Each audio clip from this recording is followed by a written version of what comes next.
નમસ્કાર વિદ્યાર્થી મિત્રો, સ્વાગત છે આપણી યુટ્યુબ ચેનલની અંદર. હવે આપણે ચેપ્ટર નંબર 5 ની અંદર જે કોષરસ પટલ કે કોષની મુખ્ય ભાગો હતા કે 3 ભાગનો બનેલો હતો, કોષરસ પટલ, કોષ કેન્દ્ર અને કોષ રસ. તો એમાં બે આપણે જોઈ ગયા, કોષરસ પટલ અને કોષ કેન્દ્ર, અને વનસ્પતિ કોષની કોષ દિવાલ જોઈ ગયા. હવે આપણે જોવાનું છે કોષ રસ, કે જે આ કોષ હતા એમનું આ બહારનું આવરણ કે જેને આપણે કીધું હતું કોષરસ પટલ. આમની મધ્યમાં એક કેન્દ્ર હતું અને જેને આપણે નામ આપ્યું હતું કોષ કેન્દ્ર.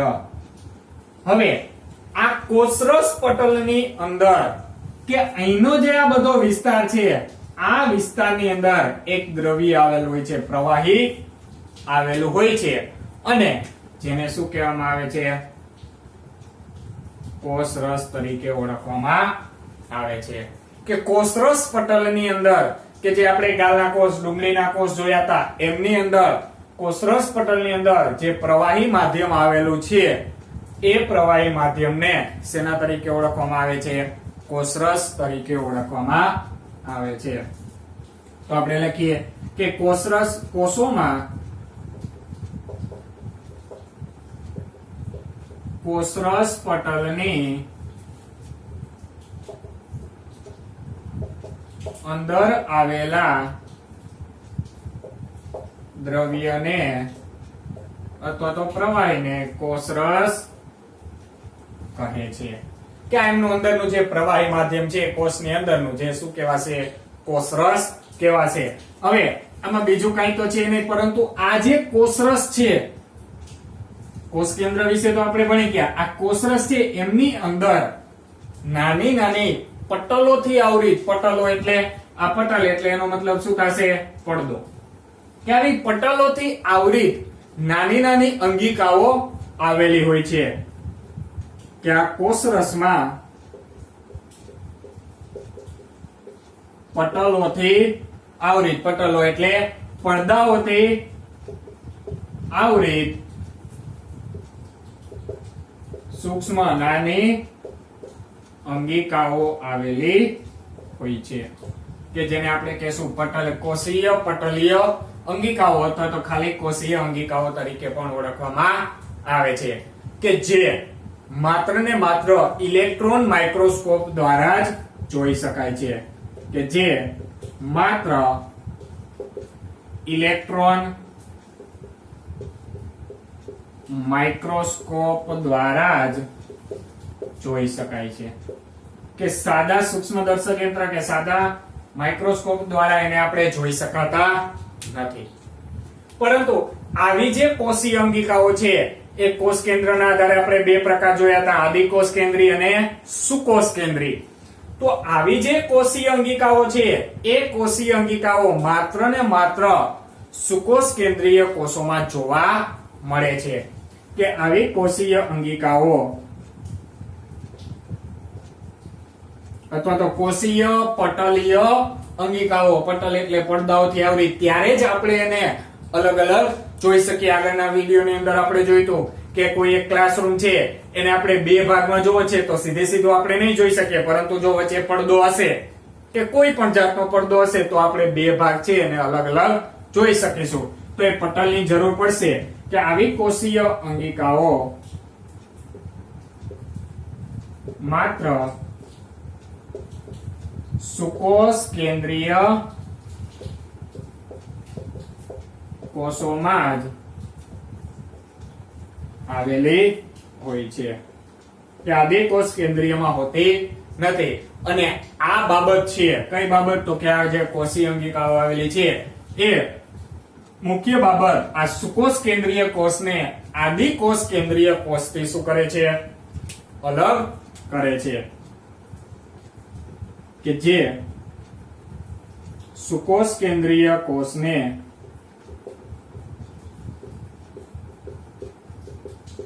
કોષોને કેવા કોષો? આદિ એટલે પુરાણા, આદિ કોષ કેન્દ્રીય કોષોથી અલગ કરે છે. કે અહીંયા બંનેની અંદર તફાવત ઉત્પન્ન થાય છે કે બંને એકબીજાથી જુદા પડે છે, કારણ કે આદિકોષ કેન્દ્રીયમાં આવું કાંઈ હોતું નથી, કારણ કે એમાં કોષ કેન્દ્રનો વિસ્તાર જ કેવો હોય છે? અસ્પષ્ટ. આમની ફરતેનું જે કોષ કેન્દ્ર પટલ હતું એ વ્યવસ્થિત હોતું નથી, માટે તમે એ કોષ કેન્દ્રને વ્યવસ્થિત રીતે જોઈ શકતા નથી.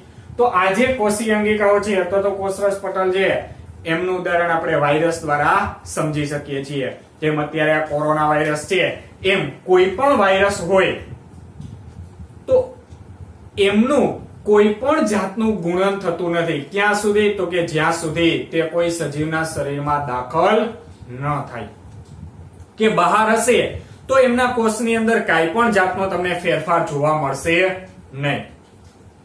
એમની અંદર એમનું ગુણન એટલે કે એમનો વિકાસ છે એ ત્યારે જ થશે કે જ્યારે તે કોઈ પણ સજીવના શરીરની અંદર દાખલ થાય. જ્યાં સુધી બહાર હશે ત્યાં સુધી તમે નક્કી નહીં કરી શકો કે આ વાયરસ જીવન છે કે મૃત છે તે, કારણ કે એમાં કોઈ પણ જાતનું ગુણન થતું નથી, એટલે કે કાંઈ હલનચલન જોવા મળતું નથી. માત્ર ને માત્ર જ્યારે તે સજીવના શરીરમાં દાખલ થશે ત્યારે જ એમાં ગુણન જોવા મળશે. તો હવે આપણે જોઈએ કોષીય અંગિકાઓ. તો હવે જોઈએ આ કોષીય અંગિકાઓ કે આપણે 6 પ્રકારની કોષીય અંગિકાઓ છે. એ કોષીય અંગિકાનો અભ્યાસ કરવાનો છે કે બાહ્ય પર્યાવરણથી અલગ પડવા માટે પ્રત્યેક કોષ તેમની ફરતે શું ધરાવે છે? પટલ, જેને આપણે કોષ કેન્દ્ર પટલ કીધું. કે બાહ્ય પર્યાવરણથી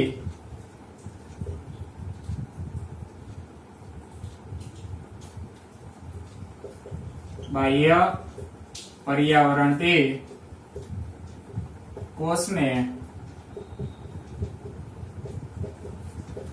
અલગ રાખવા માટે પ્રત્યેક કોષ તેમની ફરતે શું ધરાવે છે? પટલ ધરાવે છે, એટલે કે પડદાઓ ધરાવે છે. અને આવા જે જુદા જુદા કોષો છે, જેમ બહુકોષીય સજીવો છે તો બહુકોષીયની સજીવ રચના, બહુકોષીય સજીવોની શરીર રચના કેવી હોય છે? જટિલ. અને આ જટિલ પ્રક્રિયાને પહોંચી વળવા માટે તેઓ જટિલ કોષો ધરાવે છે. કે બહુકોષીય સજીવો તેની જટિલ પ્રક્રિયાઓને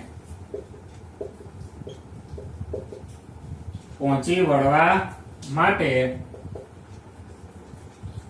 જટિલ કોષો ધરાવે છે કે જે જુદી જુદી રાસાયણિક પ્રક્રિયાઓ કરે છે. કે આ બધા કોષો છે એ અલગ અલગ પ્રકારના જુદા કોષો ભેગા મળી અને આપણે જોયું તું શ્રમ વિભાજન, કાર્યની વહેંચણી થયેલી હોય છે કે જેઓ જુદી જુદી રાસાયણિક પ્રક્રિયાઓ કરે છે. આ રાસાયણિક પ્રક્રિયાઓને અલગ રાખવા માટે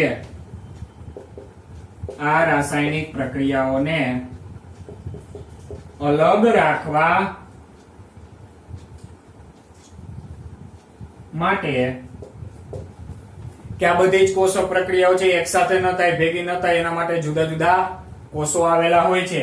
તો એમને અલગ રાખવા માટે આ કોષો પટલથી આવરિત રાખવા માટે કોષો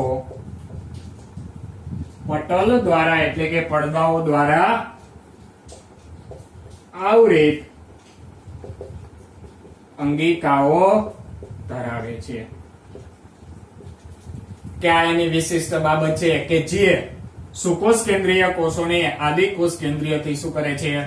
અલગ કરે છે. જેને માત્ર આપણે કોના દ્વારા જોઈ શકશું? ઇલેક્ટ્રોન માઇક્રોસ્કોપ દ્વારા. કે આ બધા જ હળીમળીને કોષની અંદર ચોક્કસ કાર્ય કરે છે, જેમની અંદર આપણે જુદી જુદી કોષીય અંગિકાઓનો અભ્યાસ કરવાનો છે. જેની અંદર છે પ્રથમ છે અંતઃ કોષરસ જાળ, બીજી અંગિકાનો અભ્યાસ કરવાનો છે ગોલ્ગી પ્રસાધન,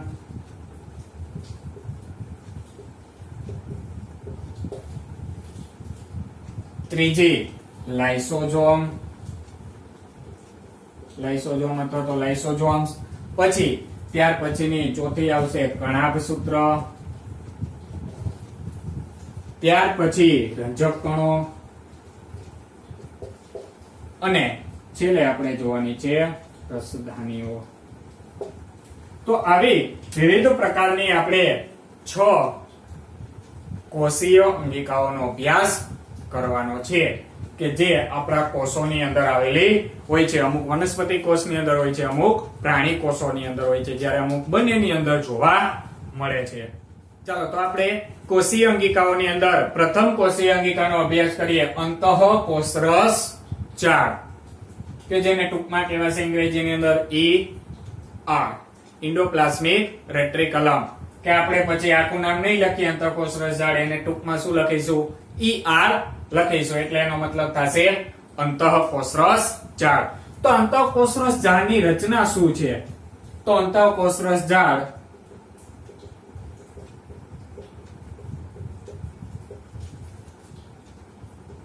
પુટિકાઓ તો નલિકા યુક્ત કે લાંબી કોથળી જેવી રચના છે. કે આવી પુટિકાઓ યુક્ત અથવા તો આવી લાંબી નલિકાઓ યુક્ત આ અંતઃકોષરસ જાળ છે, એમની રચના હોય છે, જે હંમેશા કેવી રચનામાં હશે? જાળીરૂપ રચના ધરાવે છે. કે જુદા જુદા કોષોની અંદર થોડો ઘણો એમાં તફાવત જોવા મળશે કે પ્રાણી કોષ અને વનસ્પતિ કોષ છે, તો એ બંનેમાં આમની રચનામાં થોડો તફાવત ફેરફાર જોવા મળશે, પરંતુ એની રચના હંમેશા હશે કેવી? જાળીરૂપ, કે જાળાકાર જ તે ગોઠવાયેલી હશે. કે તે બે પ્રકારની હોય છે. મુખ્યત્વે અંતઃકોષરસ જાળ કેટલા પ્રકારની હોય છે? બે પ્રકારની હોય છે. જેમાં એનો પહેલો પ્રકાર જેને કહેવાશે ખરબચડી અથવા તો કણિકામય, એટલે કે કણોયુક્ત, કે એમની સપાટી ઉપર નાના નાના કણો આવેલા હોય છે. ખરબચડી અથવા તો કણિકામય અંતઃકોષરસ જાળ, આ પહેલો પ્રકાર. તો ખરબચડી એટલે આપણે એને કેવી સપાટી કહીએ? રફ સપાટી કહીએ. તો અંતઃકોષરસ જાળને શું કહેવાશે? ER. તો આ જે ખરબચડી છે એને કહેવાશે રફ, એટલે એને ટૂંકમાં આપણે કહેશું RER. ત્યાંનો મતલબ RER એટલે રફ એન્ડોપ્લાઝમિક રેટિક્યુલમ, એટલે કે ખરબચડી અંતઃકોષરસ જાળ. અને બીજો પ્રકાર છે આ ખરબચડી, તો બીજો આવશે લીસી અંતઃકોષરસ જાળ. તો લીસી સપાટી હોય એને સ્મૂથ કહેવાય, તો એના માટે આપણે લખશું S, અને અંતઃકોષરસ જાળ એટલે ER. તો પેલી લીસી ખરબચડી અંતઃકોષરસ જાળ અને બીજી આવશે લીસી અંતઃકોષરસ જાળ, જેને ટૂંકા નામમાં એ લખ્યા છે. ખરબચડીને લખશું RER અને લીસીને લખશું SER. તો એમની અંદર જે આ ખરબચડી અંતઃકોષરસ જાળ છે તેને સૂક્ષ્મદર્શક યંત્ર નીચે જોઈ શકાય છે, કારણ કે તેની સપાટી ઉપર કે તે કણોની રચના ધરાવે છે, કે જેમાં RER ને સૂક્ષ્મદર્શક યંત્ર નીચે જોઈ શકાય છે.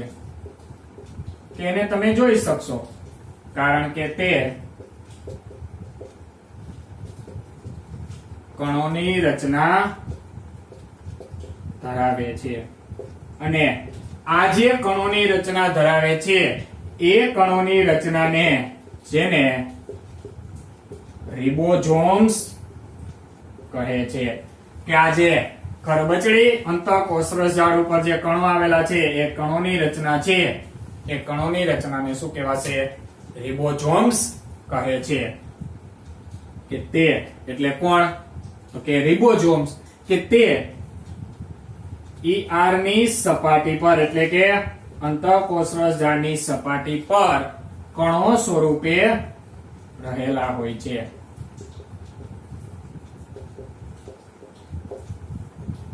કે કેવા સ્વરૂપે આવેલા હશે? કણો સ્વરૂપે, ને જે દરેક સક્રિય કોષોમાં, કે તે દરેક સક્રિય કોષોમાં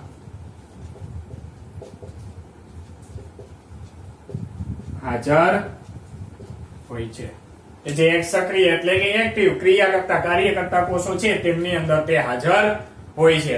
અને આ જે રિબોઝોમ્સ છે તે પ્રોટીનના સંશ્લેષણનું સ્થાન ધરાવે છે. કે રિબોઝોમ્સ પ્રોટીનના સંશ્લેષણનું એટલે એનો મતલબ થશે પ્રોટીનના પ્રોટીનનું નિર્માણ કરવાનું કાર્ય છે કોના દ્વારા થશે? રિબોઝોમ્સ દ્વારા થાય છે. કે રિબોઝોમ્સ પ્રોટીનના સંશ્લેષણનું સ્થાન ધરાવે છે. તો અહીંયા પ્રોટીનનું જે નિર્માણ છે એ કોષોના કયા ભાગની અંદર થશે? અંતઃકોષરસ જાળમાં. અંતઃકોષરસ જાળમાં કોના દ્વારા? તો કે રિબોઝોમ્સ દ્વારા આ પ્રોટીનનું સંશ્લેષણ એટલે કે નિર્માણ થાય છે. અને આમાં નિર્માણ પામેલા જે પ્રોટીન છે કે રિબોઝોમ્સ પ્રોટીનના સંશ્લેષણનું સ્થાન ધરાવે છે તો એમાં નિર્માણ પામેલા તો નિર્માણ થયેલા પ્રોટીનનું જરૂરિયાત મુજબ કોષોમાં વહન થાય છે. કે જે કોષોને પ્રોટીનની જરૂરિયાત છે તે પ્રમાણે અહીંથી જે રિબોઝોમ્સ દ્વારા જે પ્રોટીનનું નિર્માણ થયું છે એ જરૂરિયાત અનુસાર જે કોષોને જરૂર હશે તે મુજબ તેનું શું થશે? વહન થશે. હવે વહન કોના દ્વારા થશે એ પછી આપણે જોશું. લીસી અંતઃકોષરસ જાળ જેને આપણે કીધું હતું SER કે એમાં જે ખરબચડી હતી એ રિબોઝોમ્સ ધરાવે છે અને પ્રોટીનનું નિર્માણ કરવાનું કાર્ય કરે છે. તો જે SER છે SER એટલે કે સ્મૂથ લીસી અંતઃકોષરસ જાળ એ ચરબીના અણુઓનો સંશ્લેષણ એટલે નિર્માણ કરવામાં મદદરૂપ થાય છે. કે ચરબીના અણુઓનું નિર્માણ કરવામાં કોણ મદદરૂપ થશે? તો કે લીસી અંતઃકોષરસ જાળ. અને જે અમુક ભાગમાં લિપિડ્સ એટલે કે કાર્બોદિત પદાર્થ છે, આ ચરબી, પ્રોટીન, લિપિડ્સ એ બધા કાર્બોદિત પદાર્થ છે અને તે લિપિડ્સનું પણ નિર્માણ કરે છે. કે અમુક માત્રાની અંદર અમુક જરૂરિયાત મુજબ તે આ લિપિડ્સ નું પણ નિર્માણ કરી શકે છે. હવે આમાંના એટલે કે અંતઃકોષરસ જાળની અંદર નિર્માણ થયેલા બંને અંતઃકોષરસ જાળ, એકમાં પ્રોટીન, આમાં ચરબી અને લિપિડ્સ. તો આમાંના એટલે કે અંતઃકોષરસ જાળમાં નિર્માણ થયેલા કેટલાક અંશે પ્રોટીન અને લિપિડ્સ કે આ બંને કોની અંદર નિર્માણ થયા છે? પ્રોટીન અને લિપિડ્સ. તો કે અંતઃકોષરસ જાળ. જો ખાલી નામ જ લખો અંતઃકોષરસ જાળ એટલે બંને આવી જશે લીસી અને ખરબચડી. કે એમના જે પ્રોટીન અને લિપિડ્સ છે તે કોષરસ પટલ એટલે તો કે આ કોષની ફરતે આવેલું જે માધ્યમ છે, આવરણ છે, જેને શું કહેવાશે? કોષરસ પટલ. કે જે કોષરસ પટલના બંધારણમાં મદદરૂપ થાય છે. કે આ લિપિડ્સ અને પ્રોટીન છે એ કોષરસ પટલના બંધારણમાં પણ મદદરૂપ થાય છે, જેને પટલનું એટલે કે કોષરસ પટલનો જૈવ સંશ્લેષણ કહે છે. તો અહીંયા મિત્રો આ જૈવ સંશ્લેષણની વ્યાખ્યા પૂછાઈ શકે કે પટલનું જૈવ સંશ્લેષણ એટલે શું? તો કે અંતઃકોષરસ જાળમાં નિર્માણ થયેલા કેટલાક પ્રોટીન અને લિપિડ્સ કોષરસ પટલના બંધારણમાં મદદરૂપ થાય છે અને આ જે ક્રિયા છે તે ક્રિયાને શું કહેવાશે? પટલનું જૈવ સંશ્લેષણ તરીકે ઓળખવામાં આવે છે. અને અહીંયા નિર્માણ થયેલા જે પ્રોટીન, લિપિડ્સ અને ચરબીના અણુઓ છે જેને કોષના એક ભાગમાંથી બીજા ભાગની અંદર મોકલવામાં આવે છે. હવે આ અંતઃકોષરસ ઝાડની જે રચના છે એ જુદા જુદા સજીવોના કોષોમાં થોડી ઘણી જુદી જુદી હોય છે, તફાવત હોય છે, પરંતુ એમની મૂળ રચના કેવી હશે? જાળીરૂપ રચના હશે. કે જુદા જુદા કોષોમાં એટલે કે જુદા જુદા સજીવના કોષોમાં તેમની રચનામાં થોડો તફાવત હોય છે, પરંતુ તે હંમેશા જાળીરૂપ રચના જ ધરાવે છે. કે હશે જાળીરૂપ રચના, પરંતુ થોડો ઘણો કોષ બદલાશે એટલે એમાં શું મળશે? તમને તફાવત જોવા મળશે. આ જે અંતઃકોષરસ ઝાડ છે તે તમામ દ્રવ્ય કે જે એમની અંદર નિર્માણ થયેલા છે એમને એક જગ્યાએથી બીજી જગ્યાએ વહન કરવા માટે મદદરૂપ થાય છે, કે વહન માટેનો માર્ગ પૂરો પાડે છે. કે જે એટલે કે અંતઃકોષરસ ઝાડ કે જે દ્રવ્યોનું જરૂરિયાત વાળા કોષો સુધી વહન કરવા માટેનો માર્ગ પૂરો પાડે છે. કે આવું કાર્ય છે મિત્રો અંતઃકોષરસ ઝાડ. અને જેમની રચના કે એમની રચના છે હંમેશા કેવી હશે? જાળીરૂપ રચના હશે. કે નલિકાઓ કે લાંબી નલિકામય કે પુટિકાઓ જેવી એટલે કે નાની નાની કોથળીઓ જેવી તે રચના ધરાવે છે. મુખ્ય પ્રકાર છે બે, ખરબચડી અને લીસી. એમાં ખરબચડી છે એમની સપાટી ઉપર કણો આવેલા હોય છે ને જે કણો શું ધરાવે છે? રિબોઝોમ્સ. અને આ રિબોઝોમ્સ છે દરેક સક્રિય કોષોમાં હાજર હોય છે, જે પ્રોટીનનું સંશ્લેષણ કરે છે. અને બીજો પ્રકાર હતો લીસી અંતઃકોષરસ ઝાડ કે જે શું ધરાવે છે? તો કે ચરબીના અણુઓનું નિર્માણ કરે છે, સંશ્લેષણ કરે છે, સાથે સાથે અમુક લિપિડ્સનું પણ નિર્માણ કરી શકે છે. અને અંતઃકોષરસ ઝાડમાં નિર્માણ થયેલા પ્રોટીન અને લિપિડ કોષરસ પટલના બંધારણમાં મદદરૂપ થાય છે, જેને પટલનું જૈવ સંશ્લેષણ કહેવાશે, જેને પેકેજિંગ કરી અને જરૂરિયાતવાળા ભાગો સુધી વહન કરવામાં આવે છે. અને યકૃતના કોષોની અંદર જે આ લીસી અંતઃકોષરસ ઝાડ આવેલી છે તે અમુક વિષારી દ્રવ્ય કે જે ઝેરી છે તેમને બિન વિષારી બનાવવામાં પણ મદદરૂપ થાય છે. કઈ? તો કે લીસી અંતઃકોષરસ ઝાડ. કોની? યકૃતની, કે આપણે જેને લીવર કહીએ છીએ તે. ચાલો ત્યાર પછી જોઈએ બીજી અંગિકા, કોષીય અંગિકા, જેને નામ છે ગોલ્ગી પ્રસાધન. કે આ અંગિકાઓનું વર્ણન છે એ સૌપ્રથમ કેમિલો ગોલ્ગી નામના વ્યક્તિ દ્વારા કે વૈજ્ઞાનિક દ્વારા કરવામાં આવ્યું હતું. કે આ અંગિકાનું વર્ણન સૌપ્રથમ કેમિલો ગોલ્ગી દ્વારા કરવામાં આવ્યું હતું. કે સૌપ્રથમ એમનું નામ છે, એમની શોધ એટલે કે કેમિલો ગોલ્ગી નામના વૈજ્ઞાનિકે તેમનું વર્ણન કર્યું હતું.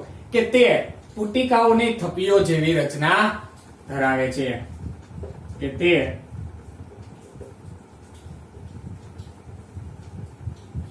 પુટિકાની થપ્પીઓ જેવી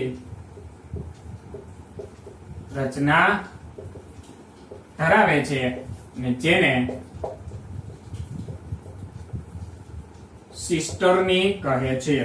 કે આ જે પુટિકાઓની થપ્પીયુક્ત રચના છે એમને શું કે સિસ્ટરની તરીકે ઓળખવામાં આવે છે. આ એમસીક્યુ ની અંદર એટલે કે તમે આકૃતિની અંદર જોશો તો આવી તમને થપ્પી જેવી આવી રચના જોવા મળશે, કે જે ગોલ્ગી પ્રસાધન છે. કે આવી તમને રચના જોવા મળશે. કે તે પટલોથી આવૃત રચના ધરાવે છે. કે જે પટલોથી શું હોય છે?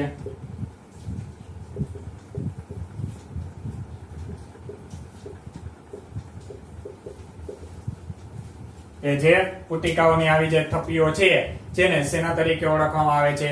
સિસ્ટરની તરીકે ઓળખવામાં આવે છે કે જેમનું મુખ્ય કાર્ય શું છે કે ગોલ્ગી પ્રસાધન શું કાર્ય કરે છે તો કે આપણે જોયું કે અંતઃકોષરસ જાળ દ્વારા દ્રવ્યોનું નિર્માણ થાય છે તો એ જે અંતઃકોષરસ જાળ દ્વારા નિર્માણ થયેલા જે પદાર્થો છે એ દ્રવ્ય પદાર્થોનું પેકેજિંગ કરી અને એક ભાગમાંથી બીજા ભાગમાં વહન કરવાનું કાર્ય છે એ કાર્ય કોના દ્વારા થાય છે ગોલ્ગી પ્રસાધન દ્વારા કે અંતઃકોષરસ જાળ દ્વારા નિર્માણ થયેલા દ્રવ્યોનો સંગ્રહ કરી તો પેકેજિંગ કરી દ્રવ્યોનો પેકેજિંગ કરી તેનું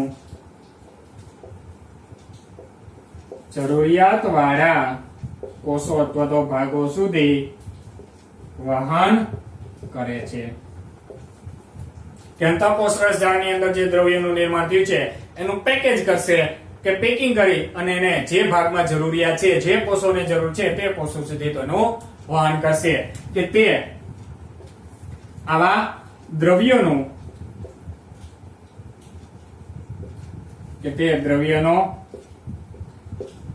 પેકેજિંગ પણ કરે છે સંગ્રહ પણ કરે છે તથા વહનનું કાર્ય પણ કરે છે કે એક ભાગમાંથી બીજા ભાગમાં પહોંચાડવાનું કાર્ય પણ કોના દ્વારા થાય છે ગોલ્ગી પ્રસાધન દ્વારા થાય છે હવે આ ગોલ્ગી પ્રસાધન છે તે જટિલ શર્કરાનું સરળ શર્કરામાં વિઘટન પણ કરી શકે છે તે જટિલ શર્કરાનું એટલે કે જટિલ જે કાર્બનિક અણુઓ છે તેનું સરળ શર્કરા અથવા તો સરળ ઘટકો